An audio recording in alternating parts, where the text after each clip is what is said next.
Hi, I'm Paul Dutton with the Community Emergency Response Teams. Right, so we've talked about a lot of different things. In this video, we're going to talk about down power lines and the down power line safety. So I want to keep you and your family safe. I feel it's really very, very important that we understand the amount of safety, right, and the kind of things we're going to need to do and what not to do if you encounter a down power line. So what you're going to learn in this video could save your life. It could save one of your family members' life. It could save someone's life. So I want you to pause this video for a minute and go and get some pencil and paper and start writing, taking some notes, because this could make the difference. Go ahead. I'll wait for a second.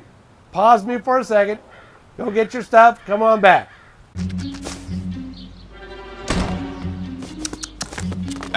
Hey, little dude. Stay away from water or wet grass near any downed wire. Call 911. Mom! That went well. Stay alert, stay safe. All right, now that you're back, let's talk about it. As a CERT instructor for 20 years, we have called in Southern Cal Edison to help train us on down power line safety. As a sheriff volunteer, I've encountered down energized power lines on the ground now 2 or 3 times in wind events over the years. So they are dangerous. The first thing we have to understand is that we have to be very careful about it. So the reason for this video is 2 or 3 weeks ago, we had down power lines on Tupper Street in Van Nuys. You may have heard this news story where the father came in, had a fire that started from the down power line in his yard, and it was the night that it was raining. He stepped in the wet grass. The wet grass, it was energized by the power line, and he was electrocuted and passed away. His daughter ran out and saw him, ran right into the wet grass as well, and was electrocuted and passed away. The mom started in to go and save her husband and her daughter, and was electrocuted and stepped back, luckily, called 911, and then was able to get help by de-energizing the power line. A father and daughter electrocuted in the backyard of a home on Tupper Street near Cedros Avenue. This happened about 3:30 this morning. Firefighters discovered the 53-year-old man and his 20-year-old daughter near a shed, both unresponsive. The dad apparently went outside to investigate a loud noise, unaware that power lines had come down during last night's rainstorm. His daughter then went to check on him. They both died. I don't want this to ever happen to anybody. Certainly not to you, certainly not to anyone you know, and certainly not to anyone, right? Because we want to keep you safe. So let's get started. We got permission from Southern Cal Edison, right, to take this video, and we use some of the segments of Southern Cal Edison on their videos on telling you how to be safe from down power lines. And of course, we use the teachings that we've had from those seminars from Southern Cal Edison. So I want to say thank you to them, because we are going to put them in places on this video. Let's talk about those power lines. The upper lines, you'll notice as we zoom in on them, are 5,000 watts. They're either 5,000, 4,000, or 3,300 watts. All that wattage, any of those wattages, can kill you. So those are the dangerous ones. The next section down under the transformer, immediately under the big gray transformer there, that bucket-looking thing, right? Those are the lines that are now brought down in power so they can go over to your house. If you look at one of these lines that are coming off the base of the transformer, they come right off over and they come to the houses. Those are either 220 or 120 volts. Those are the house lights so that you can now have power to your house. Those are important. But can you tell those from the telephone lines that are actually lower down? You can't be sure. So when you have a down power line 1, stay 30 feet away. Gee, how far is that, Paul? Well, that's 10 yards. Well, how far is that? All right, just think of 3 car lengths. You need to be 3 car lengths away from that down power line. Okay, number 1. Number 2, you want to assume that power line is energized, and it is. Okay, and now you need to be worried about that. You need to stay 30 feet away from the end of that power line. Okay, and now number 3, let's keep other people away from that power line. Caution tape is your friend. But number 4, we have to make sure we know where all the power line is that is down. Where is the end of one? And there might be the end of another power line that's close. Firefighters have gotten hurt thinking they stayed away from that end of the power line, and stepped on another power line very close by. You got to be careful. Try and locate those ends. Keep people away. Stay 30 feet away. Okay, and now what do you need to worry about? You need to worry about metal. Is there anything metal around these power lines? Because if the power line is over a pole, over a chain link fence, it could energize that chain link fence for blocks. So we don't want that to happen. We don't want to step on anything metal, anything close to it, pipes, metal benches that go into the ground, all that can be energized. Now our next problem is water. If you have wet ground, wet grass, wet cement, wet asphalt, anything wet, it's going to energize those power lines. And you're going to need to stay at least 30 feet away. So how far is that again? That's 3 car lengths. Now, never attempt to move the power line. Okay? What you need to do now, you've made sure that you're 30 feet away. You know where both the ends are, if there are 2 ends down. Okay? You've kept everyone back. And now you need to call 911. Right? Because that's what Southern Cal Edison tells you to do.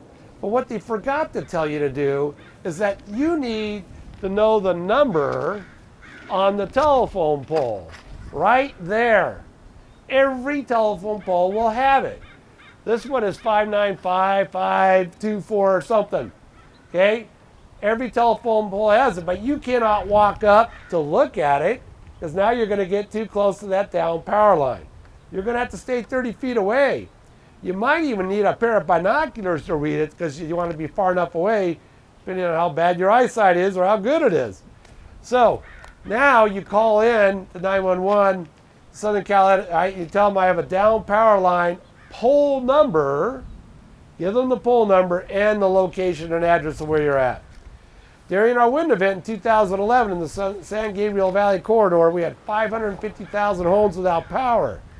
And what happened is we lost our power for 5 to 7 days.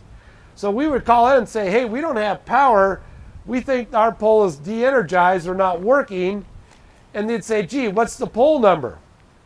And we're like, oh, wow, we need to have that? Because it was really ironic that our neighbor would have power, but across the street we would not. So it all depended on where you were at. And sometimes neighbors' power went on after 3 days, and other neighbors were still without power at 7 days. So it really determines the pole number. Get that pole number, stay 30 feet away, stay out of the water, right? Make sure that you don't get energized by the water, just like that happened on the Tupper Street thing. We had another case of this that happened in the Inland Empire some years ago, where all 3 members of the family ran into the water, into the backyard, and perished. I don't want to see that happen to anybody. That's why I want to keep you safe and your family safe. Now, what if you have down power lines that's on top of a car? Well, we're going to talk about that. We're going to go to a quick little video now from Southern Cal Edison. Firefighters are going to show you exactly how to get out of the car safely if you need to. Right? We're worried about step potential. We're going to show you that. We're going to come right on back. Sir, don't move. We're going to help you. There's a power line down on your car and you could get electrocuted. Don't move. I'm going to help you get out of the car, okay? You understand, right? Okay, I'm going to walk you through this. First thing I want you to do is open up your door all the way, but don't get out of your car. Now I want you to put both feet on your door ledge. Stand up. When I tell you to jump out, I want you to jump out of your car and land on both feet. Keep both feet on the ground. Do you understand? On the count of 3, you're going to jump out. When you jump out, don't lean back on that car, okay? Don't touch the car when you jump out. Do you understand? Land on both feet. When you land on the ground, don't pick up your feet. Ready? 1, 2, 3, jump. Good, okay, don't move. Now you're gonna shuffle your feet towards me. Shuffle and come towards me right now. Don't lift your feet up. Shuffle towards me now. Good. Keep shuffling. Come towards me. Good. Good. When electricity enters the ground, it radiates out in concentric circles, or rings, like the ripples in water when a pebble is dropped in it. Each ring has a different voltage, dropping off from the central source to the outer edges. If you step one foot on one ring or voltage and the other foot on another ring or voltage, you've created a gap between voltages that the electricity has to bridge. That gap between your steps is called step potential. By jumping from the vehicle with both feet together and shuffling away, your feet cannot form a circuit for electricity to travel, so you eliminate the possibility of step potential. Eliminate the gap, and you eliminate the need for electricity to travel through your body. Walk in a shuffling motion at least 30 feet away from the source of electricity. Okay, so we just learned about how the ground can be energized and the reason why you need to stay 30 feet away. Right? Because those concentric circles and the potential for step hazard or step potential is huge. That's why you always want to shuffle, and when you shuffle, you always want to make sure your feet don't go past each other. You don't want to take a step, always has to be close. What's 30 feet? Well, 30 feet looks like this. It's 3 car lengths, all the way away from that pole, if that pole was where we had the de-energized line. Okay? Or if you have a 3 foot stride, you got to have 10 steps. Just think 3 car lengths. That will get you safe enough away to get your 30 feet away. Really critically important. All right, so let's recap now. Let's talk about it. Right, the things that keep you safe. Stay 30 feet away. Assume the power line is energized. Locate the ends of those power lines and make sure others stay away from them. Call 911. Get the pole number, right? If anything is wet around that power line, you're going to have a problem. North Hollywood some years ago, a car sheared off a telephone pole, not a telephone pole, a light pole, and a fire hydrant. The fire hydrant's water flooded the street and energized the entire street. Lots of people got electrocuted. They're simply stepping out of their car into the water. So you got to be careful. Anything with water is going to energize that. And anything metal is going to energize that. So remember, stay the 30 feet away, keep safe, keep everyone else back, call 911, get that pole number and report it. All right, so that way you'll stay safe. And always, if you have a power line on your car, don't get out unless you have to, unless something else is imminent that's going to create the danger for you. All right, now, and of course, never attempt to move the power line yourself. All right? So, I hope you took a lot of really good notes, right? Because this is really important stuff, because I want to keep you and your family safe. I'm Paul Dutton with the Emergency Preparedness Network. I want you to come on back. We're going to teach you even more stuff to keep you and your family safe.